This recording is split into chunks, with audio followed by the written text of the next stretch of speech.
Welcome to Waterloo Schools Live. I'm Sharon Miller, and our guest today for our last show of the season and of the school year is Dr. Gary Norris. Welcome, Gary. Good morning, Sharon, and hello to all of our listeners this morning. It's a beautiful day in the neighborhood today. It is, and you've even got a Mr. Rogers-looking sweater on. So we're just going to kick back and talk about Absolutely. some of the things that are important to the Waterloo schools and schools across Iowa, actually. Our legislative session has just concluded in the last few weeks, and they had a lot of reform measures on the table. Not everything made it through. Yeah, in fact, probably a more accurate description would be not many things made it through. To set the stage again for our listening audience, in last July of 2011, the governor and the state had an education summit, and at that moment it was revealed to Iowans that maybe the schools in Iowa were not doing as well as people remembered. People have kind of the image of a number one or number two or number three in America, and that certainly was the case in the early 1990s. And unfortunately now Iowa has slipped to the middle of the pack and is more in the 23, 24, 25 area when compared with other states. So that is a backdrop. There was a summit held last year. A lot of speakers on all sides of the aisle were invited to participate. The transparency around not making it partisan was obvious, and so I commended Governor Branstad on that. It wasn't just a purely his party agenda. And then in December, the director, Jason Glass, and the governor came out with a set of, as you just said, reform recommendations that made it to a bill, and the House of Representatives passed a portion of that. They had lengthy debates, and the Senate, instead of working on that bill, came out with their own bill and passed part of that. Bottom line, now into law, there's been a couple of reform measures passed, nowhere near the comprehensive nature that was actually needed. And we would expect that the legislature will take those up again, many of those proposals, maybe in some modified form, but this is likely to be a multi-year process. It's apparently going to be that way. My worry, just from setting from my bird's eye view, is that they may not have the political will to tackle some of the big things that everyone listening knows we need to tackle.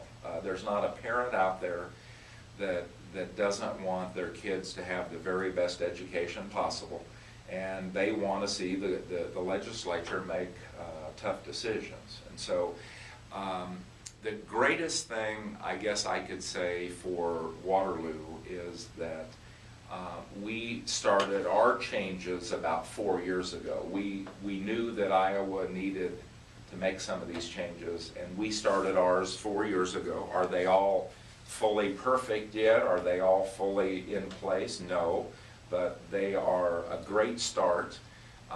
I came back from the summit, and I told our teachers last August, when we first met at the start of the last school year, well, it's the school year we're in now, I told the teachers that regardless of what they heard this year coming out of the politicians, know that we're well off to a good start in Waterloo. And you know, one of the things that has just been launched and that our listeners will be hearing a lot more about in the months and years ahead is a focus on advanced learning. That's critical to Iowa, critical to Waterloo, and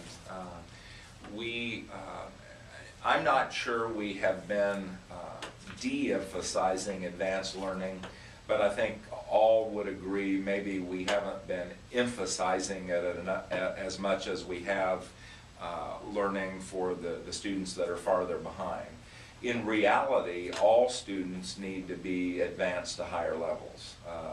I don't think anyone could argue with that. Everybody needs to be pushed and learn at their maximum potential. And so we announced in April that we were going to be moving West High Principal Gail Callahan into that position in the Office of Advanced Learning. That applies to all schools. It applies to all children in the district. And we're going to open the doors for a lot more children to have advanced courses. And that, I'm glad you mentioned that it's all students. It certainly is not going to be limited to any one high school or even any school. Right. It was interesting. I think you or someone got some calls the day after and said, now, is all the advanced programming going to be at West High? No, this isn't about West High. Gail was true. Gail was principal there, or she still is until the end of this year. But Gail's going to be focusing district-wide, all schools, pushing all learners to higher levels. In fact, I would expect the amount of rigor and the amount of advanced courses to expand at both high schools and at all middle schools and all elementary schools. Now this Office of Advanced Learning, some folks are very familiar with our what used to be called TAG, Talented and Gifted Student Programming, and now it's Expanded Learning Program. So those are kids that we know are already achieving at some very high levels. But advanced learning is broader than that. It really is, Sharon. A good point. To get into the TAG program, you have to do exceptionally well on a battery of tests. And it tends to focus solely on academics and even a narrow band of academics. And we all know, we know when we've seen someone talented out there, that talent and the ability to do important things comes in all shapes and sizes and forms. And so advanced learning is absolutely going to be broader than just someone that can test out at the 98th or 99th percentile. Leadership is one of those areas of advanced learning that will have an emphasis. Leadership is, we're going to be stretching kids in each of their talent areas. And clearly we're trying to push young people to have the confidence that they can take on more rigorous subjects.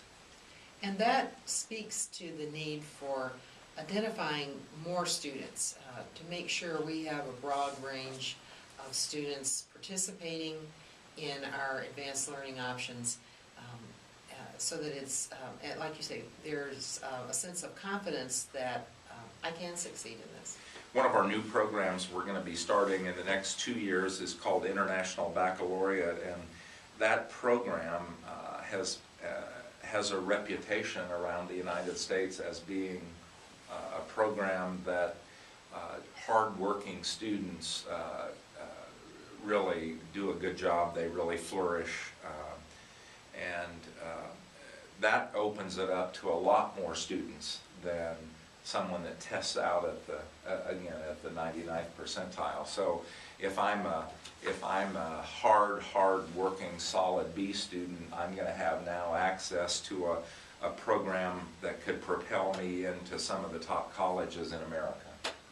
Now the International Baccalaureate, as it's in its very early application stage, we have to apply, and there's quite a lengthy preparation period before you can start. There really is. There's teacher training, there's getting the curriculum lined up with international standards, there's not only finding the right area of the buildings to do the programs. There's you have to also make sure that the kids in 9th and 10th grade are ready for their immersion into International Baccalaureate, which is an 11th and 12th grade program. So we've got to go back down through our curriculum in the various grades, and we've got to make sure that I'm sorry to our listeners for using an education ease, but we call it backward mapping, where you know what a student needs to be able to know and do before they get into IB. We've got to backward map that to make sure they've got all of those skills along the way. So the tentative start date for this would be 2 years from this fall. So it would be the current 8th graders as they would be going into 11th and 12th grade. Correct. Who could be in the first IB class. They absolutely can and will, and we hope to start out with roughly 100 students district-wide. That might be 50 juniors and 50 seniors. We had a committee that visited high schools all over the United States, including some in inner city Chicago, some in Minneapolis, some in Tampa and Sarasota, Florida, some in Omaha and Des Moines. And they came back saying, this is for all kids of all cultures. This is for learners that want to work hard. And the parents were most excited to see kids flourishing in those high rigor programs. These are very tough programs, but the more you push young people, the better they do. Well, and speaking of rigor, another area that we have launched some real improvements in our curriculum and instruction is math, helping to prepare kids to be problem solvers. We have, and math is now working its way. Our math changes have had a full year under their belt at elementary, and we're hearing good things. The teachers are becoming much more experienced with teaching in this way. It's a problem solving, it's an inquiry-based form of learning, instead of standing at the front of the room and just saying, here's a formula, do this, want you to learn how to do the formula. We take students through exercises on how they might solve a problem, and so they begin to pick up on what the formula actually does and why that math problem can solve problems in their life. And then we've got a good start in middle school and just starting next year in high school. But these new math programs will get our kids ready for the types of jobs they're going to experience out in the workforce. And we have heard from employers loudly and clearly that they want employees who are independent thinkers, who are team workers, who are problem solvers. The workforce is largely that now. People work in project teams, and they work with each other. So as you said, they have to be able to get along, but beyond that, they have to be able to think. Our workforce is rapidly moving to a thinking, problem-solving workforce rather than a rapidity of an assembly line. And so preparing kids for that kind of future means that our schools really have to be different. They do. And we are going to take a brief break here, and we'll be back with Superintendent Gary Norris.